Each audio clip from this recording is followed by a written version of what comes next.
Bună, dragilor, și bun găsit la o nouă etalare. Dacă titlul vi se potrivește, înseamnă că sunt aici mesaje pentru voi. Voi analiza relația dintre tine și o anumită persoană. Să vedem ce gândește cealaltă persoană despre tine, ce simte pentru tine, ce acțiuni stau la baza manifestărilor sale, ce probleme are cealaltă persoană. Hai să vedem cum este stadiul relației, ce se poate întâmpla. Să vă rog să vă gândiți la o persoană dragă vouă. Poate fi un fost, o fostă, poate fi un iubit, un fost soț. Și, dragilor, avem spânzuratul. Ce gândiți voi? Optul de bâte. Ce simțiți voi? Asul de spade. La baza manifestărilor voastre. 7 de monede. Unii sunteți puși într-o așteptare foarte mare. Hai să vedem cealaltă persoană. Optul de spade. Cineva se simte certat, certată. Ce simte cealaltă persoană? Regina de monede. Ce gândește cealaltă persoană? 4 de spade. Aici aveți o persoană care este într-un blocaj din punct de vedere financiar, în primul și în primul rând, sau e o persoană care nu este pregătită sau nu a fost pregătită să intre într-o relație stabilă cu voi. Da? Și energia generală, avem justiția și cu magicianul. Eu cred aici că cineva, nu știu, ori ați fost căsătoriți cu această persoană, ori această persoană tot încearcă să vă facă să amânați ceva care ține de o căsătorie, de o înțelegere oficială.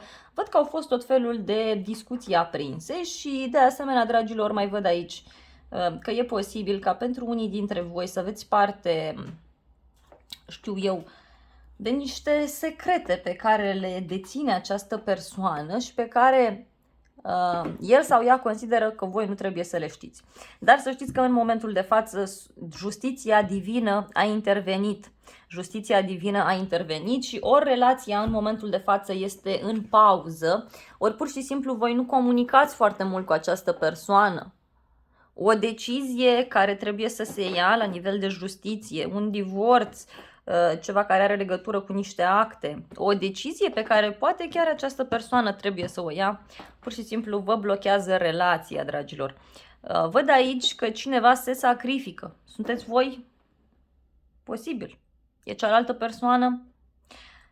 Parcă sunteți într-o perioadă în care cineva trebuie să facă un sacrificiu. Și de asemenea se cere de la voi să vedeți lucrurile diferit, să acționați diferit. Ia să vedem ce-i cu spânzuratul, să clarificăm spânzuratul. Despre ce este vorba? S-a întors o carte, echilibrul. E vorba de o întâlnire, de o împăcare, da, care momentan este blocată. Poate chiar și pacea dintre voi este blocată, dragilor, din cauza acestei vești, din cauza acestei decizii pe care cineva trebuie să o ia. Vreau să mai cer clarificări. Deci împăcarea voastră este momentan blocată. Wow, ei, pentru unii să știți că e vorba de o relație de trio, chiar dacă știți de ea sau nu. Wow, și cu 10 de bâte, e o apăsare mare pentru cineva, pentru voi sau pentru această persoană. Unii posibil să încercați să vă împăcați cu această persoană, să vă mutați, să, nu știu, poate chiar vă gândiți la ceva serios. Însă pentru unii dintre voi e ca și cum v-a cam pierit speranța și în inima voastră scoateți sabia, deci sunteți mai reci când comunicați. Pur și simplu sunteți mai dificil, vreți să clarificați lucrurile. Poate e vorba de o decizie pe care cineva tot evită să o ia. Dacă sunteți femeie, e vorba de o decizie a acestui bărbat care are legătură cu o femeie, cu un copil sau cu soția. Poate chiar, cine știe, e vorba de voi. Dar se simte și se vede foarte intens aici cu 5 de spade, 3 de cupe, o relație de trio, dragilor, un trio amoros. Poate e bine să nu rămâneți în acest compromis pentru cei mai mulți dintre voi, pentru că nu este ceva extrem de benefic. Iar faptul că momentan sunteți puși pe pauză în această relație este tocmai pentru a conștientiza voi că această relație nu neapărat că nu este pentru voi, dar trebuie să vă asumați și niște lucruri. Că o persoană care a făcut odată ceva, cu siguranță repetă. De cele mai multe ori, mai sunt și minuni, dar aici nu prea văd. Pentru că e o persoană, așa cum v-am spus de la început, care nu vrea să se asume o relație serioasă, o căsnicie.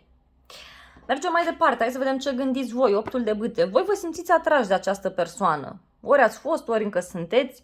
Văd că, așa, din punct de vedere rațional, comunicați foarte mult cu această persoană. Din contra, el sau ea evită să comunice cu voi. Momentan este pus pe gânduri, este în pauză. Hai să vedem cei cu acest 8 de bâte. Unii posibil voi să fiți cei care dați mesaje, voi să fiți cei care căutați cealaltă persoană. Ia uitați ce eveniment total neașteptat, un eveniment surpriză care se petrece aici la voi. Unii posibil să fie aflați sau să aflați niște lucruri care o să vă surprindă și care țin de niște mesaje, care țin de niște vești de pe internet. Alții posibil chiar să fiți cei care vă agitați, cei care discutați foarte mult și tot spuneți că uite nu-mi convine asta și cu asta, că lucrurile sunt așa și pe dincolo. Aici poate să fie vorba și de soacră sau de o femeie care se bagă între voi. E ca și cum o să aveți un moment, sau poate l-ați avut deja, în care văd că o să fiți destul de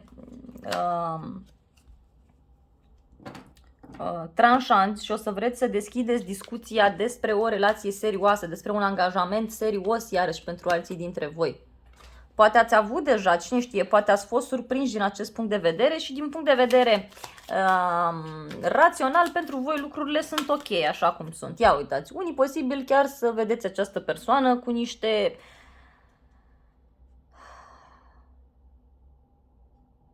ochi destul de frumoși, ca să spun așa. Să vedeți această persoană într-o lumină frumoasă. Dar alții posibil chiar să vă dați seama că ceva nu este ok acolo și atunci să fiți pregătiți să aveți o discuție mai tranșantă și v-ar ajuta foarte mult, dar asta ar însemna să mai lăsați în urmă pasiunea și toată dorința aia care este între voi. Ce simțiți voi? Ia uitați, asul de spade, sunteți foarte duri. Asta este Atena, iarăși. Eu tare tind să cred că poate și voi aveți de luat o decizie care ține de acte, hârtii, documente. Alții să știți că această persoană consideră că sunteți mai reci cu ea sau poate chiar sunteți. Cine știe, asul de spade îmi spune iarăși despre faptul că poate voi sunteți cei care inițiați toată povestea, voi sunteți cei care găsiți soluția, care căutați soluția în toată această poveste. Pentru unii e ca și cum sunteți îmbunați de această persoană prin cadouri sau o să fiți. Posibil chiar să vă fi răcit aici, tocmai din cauza acestei povești. Poate e vorba de un partaj, poate e vorba de o despărțire.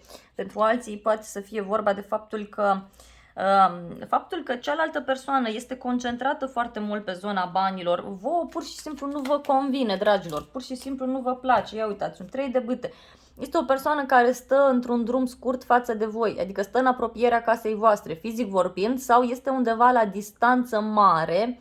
Aici, da, de aceea să spun că ar putea să fie și această comunicare online. Trebuie făcută această schimbare, e ca și cum voi v-ați mai depărtat de această persoană, adică la acest blocaj pur și simplu parcă vă dă de gândit și asta ar fi foarte bine.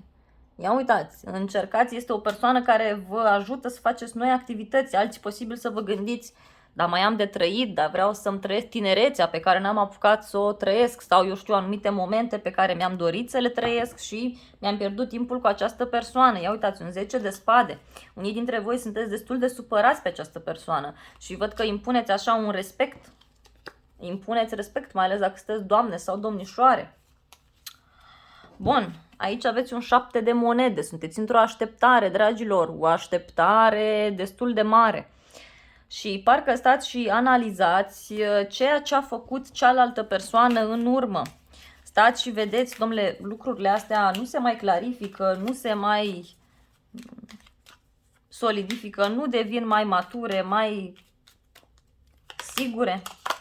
Da? Și vedeți că această așteptare e toxică pentru voi. Aveți foarte mare grijă aici, cei care sunteți implicați într-o relație toxică, mai ales, vedeți că lucrurile nu o să se schimbe foarte curând. Ia uitați, parcă așteptați ca cineva să ia o decizie aici cu diavolul, ia uitați. Două persoane care sunt ținute în frâu de niște bani, de o situație materială, iarăși, pentru alții dintre voi, ia uitați. Bani, bani, bani. Și vorba de mutarea, de drumul cuiva. Hai să vedem ce e la baza manifestărilor celelalte persoane. Această persoană, dragilor, este blocată. Această persoană, e adevărat, nu se află într-o situație foarte plăcută. Toată lumea strigă la el, la ea, toată lumea spune câte ceva. Această persoană se simte, sau mai bine spus, se află într-un blocaj mental. Parcă este teamă de faptul că toată lumea o să-l judece, o să o judece. Ia să clarificăm acest 8 de spade. Este într-un blocaj mental această persoană. Acum lucrurile se pot remedia dacă el sau ea își schimbă părerea, dacă își schimbă mintea, dacă nu. Dragilor, fugiți mâncând pământul aici. Hai să vedem până la capăt, da? Nu luați încă decizia, ascultați până la capăt, luați informațiile care vi se potrivesc, restul lăsați-le aici. Da, e o persoană care ține foarte mult de niște bani, de zona aceasta materială, care este extrem, extrem de importantă pentru el sau pentru ea. Și e o persoană care a mai avut inima frântă sau are inima frântă din acest punct de vedere. Poate are și în jur, știu eu, o persoană care este mai încăpățânată, o persoană care ține foarte mult cu dinții de niște bani, de o relație, de o situație. Am crezut că s-a întors o carte, dar nu, mai vreau una. Să vedem, dragilor, pentru voi, mai vreau o carte aici, s-a întors acum o carte. S-au întors mai multe. Aici cred că pentru unii dintre voi această persoană își face foarte multe iluzii, dar această perioadă să știți că se termină. Se termină pentru că universul o să ceară de la el sau de la ea să se facă serios sau serioasă, să acționeze într-un mod matur, într-un mod frumos. Îi se propune ceva acestei persoane de către o femeie sau are tot felul de propuneri, are tot felul de știu eu, de soluții care îi vin undeva la o vreme de seară sau într-un loc mai ascuns. Dar oricum ar fi această persoană, să știți că, repet, o să iasă din acest blocaj și o să devină un om serios sau serioasă. Asta depinde doar de el, pentru că lumea aici când vine reprezintă un final de ciclu, un final de etapă. Și acum vă poate pierde și pe voi și poate rămâne singur, dar serios sau împreună cu voi. Hai că vedem până la capăt. Ei, da, pentru unii să știți că nu rămâneți singuri aici sau nu rămâne singură această persoană. Ia uitați că e vorba de faptul că în sfârșit își asumă, dar trebuie să învețe lucruri noi. Ori prin drumurile pe care le face către voi, ori sunteți la distanță alții. Poate e cazul să învețe să locuiască împreună cu cineva, să stea împreună cu cineva. Hai să vedem ce simte cealaltă persoană sau ce simt ceilalți. Regina de monede. Dacă sunteți femeie și dacă o să vă regăsiți în următoarea descriere, voi sunteți în inima acestei persoane. Și încep descrierea. Este o femeie foarte bine ancorată în realitate, o femeie care este independentă, financiar puternică, știe ce vrea, o persoană care poate avea bani, o persoană care este darnică, gătește bine, îi place să se răsfețe din punct de vedere material, poate fi o persoană căreia îi plac lucrurile mai scumpe, așa, și poate fi o persoană, ca să spun așa, foarte pământeană de aici.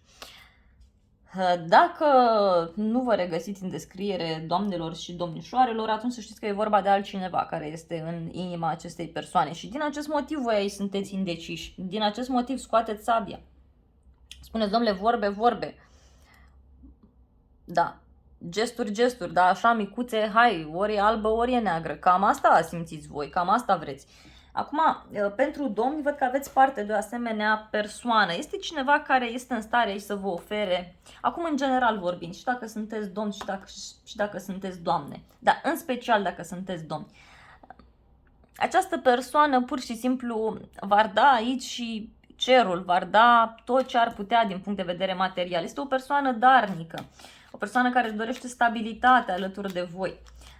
Dacă sunteți în vreun trio, vedeți că această persoană este ținut sau da, este ținut foarte mult în loc de către soție sau de către o mama sau nu știu, o persoană care are o importanță foarte mare pentru el.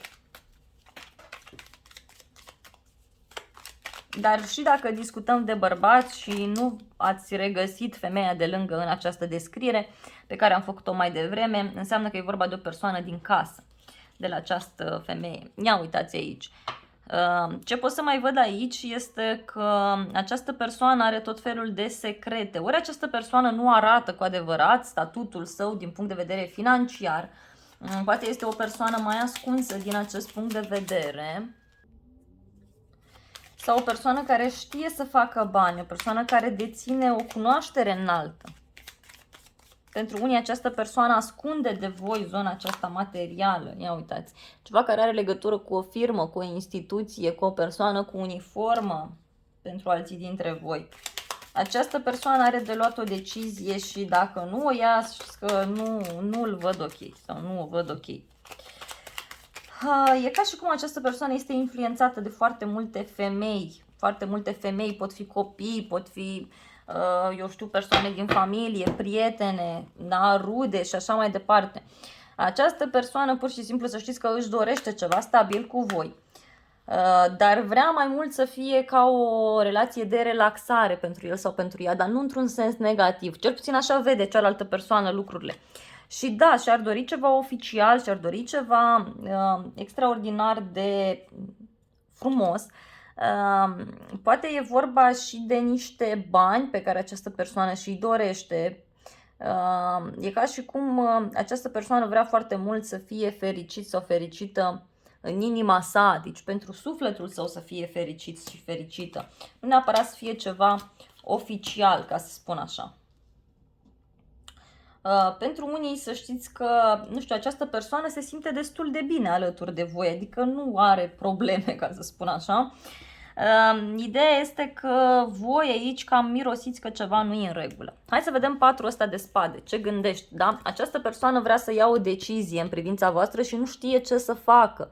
Nu știe ce să facă. Patrul de spade vine și vă spune că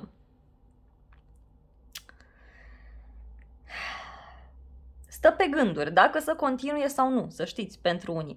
Pentru alții să știți că se simte foarte relaxat, foarte relaxat în privința voastră sau atunci când este cu voi în egală măsură, parcă este într-o stare așa de meditație, de relaxare și parcă așa ar vrea să fie tot timpul, doar că,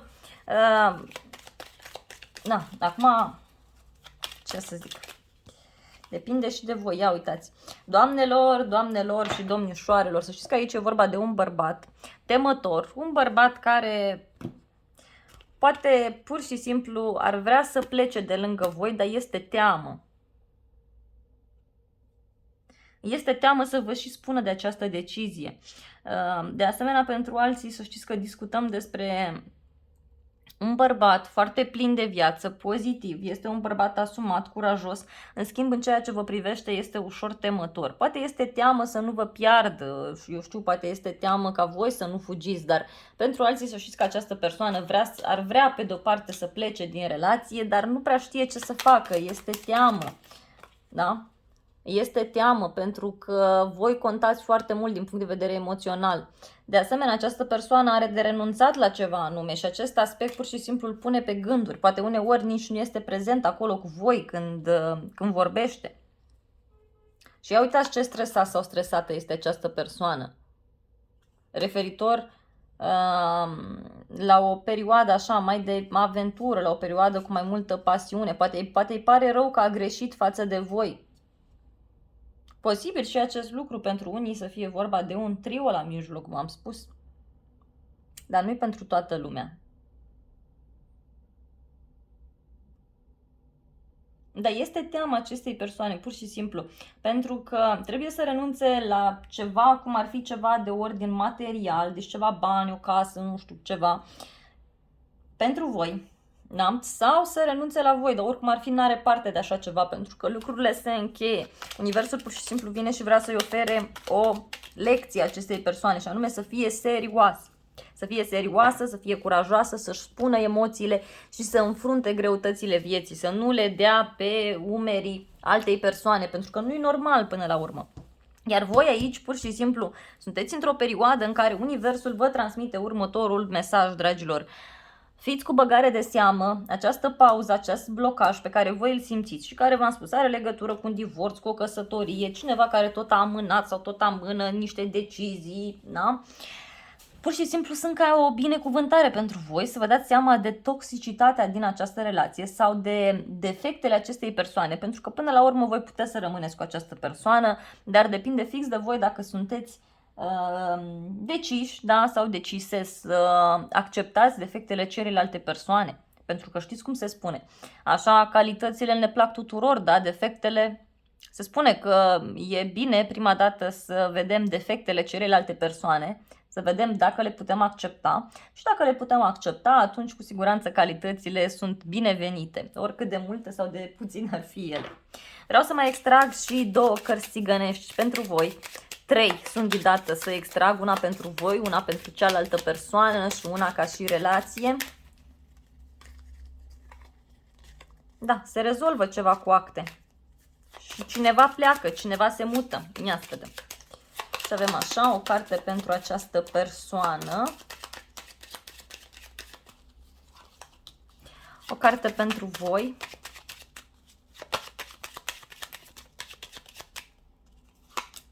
Și o carte în relația voastră. Opa, da, o sări mai multe luăm. Bun, dragilor, da, momentan lucrurile nu stau bine aici, da? Sau cel puțin în următoarea perioadă nu vor sta. Dacă e vorba de vreo diferență de vârstă, aveți foarte mare atenție. Iar cealaltă persoană vă poartă în inimă dacă sunteți femeie. Iar aici, dacă sunteți femeie, e posibil să aveți șanse să ajungeți văduvă sau singură din toată această poveste, ca să spun așa. Nu e neapărat ceva negativ, însă poate e bine, dragilor,